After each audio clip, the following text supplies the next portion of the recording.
I saw this effect while scrolling on Instagram. I was curious on how it was done, and since I didn't find a video on it, I decided to figure it out on my own. After a few failed attempts, here's what I came up with. My name is Mario, welcome to the channel. If you like this type of content, hit the like button, let's start. A few important things before we start with the main tutorial is that for this effect, it's best if you have photos with the same resolution and where the subjects are in the middle of the frame. And also, I'm doing this on a 25 frames per second timeline, so keep that in mind and adjust accordingly. Drag and drop your images and set the duration of the first image to 26 frames per second. And everything after the first image should be 2 seconds long. So in my case, that's 50 frames per second. So we set the duration for the second image to 51 frames. My effect contains only 3 images for this tutorial. So the third one is the last one. After it's fully shown, there won't be any more rotating. So I can set it as long as I want with the shortcut Command D. Instead of time, go to frames and set it to whatever you need. Then select the first photo and go to Fusion. Add in a magic mask, cut out your image, track the mask. I have a video on cutting out with magic mask, so you can check that out as well.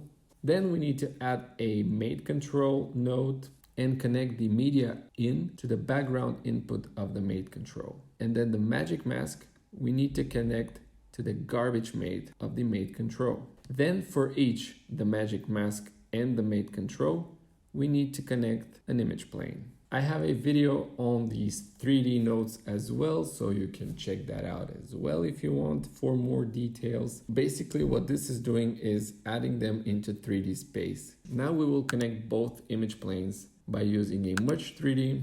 And if you've seen my video on the 3D nodes, you know that we can't view anything that's 3D without the 3D renderer. Connect everything to it and then connect to the media out. It's a little bit zoomed out, so to fix this, go to the Merge, Transform, and under Scale, Zoom to Fit. For the animation is basically rotating everything outside of the subject that we cut out. Bring back the two viewers, select the image plane, go to the inspector, under transform. Here we'll be rotating the Y value. On the beginning, set a keyframe at 0, and on the 25th frame, set the value to 180. For now, we'll leave it like this. Let's go to the second picture.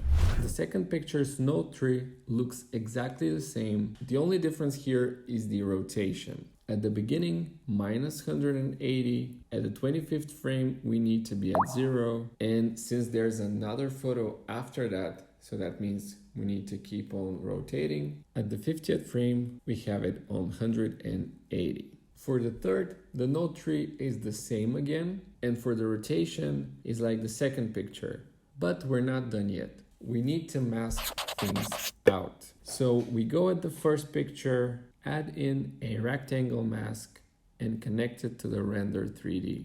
We're masking out the first photo, following the rotation, and masking in the second one.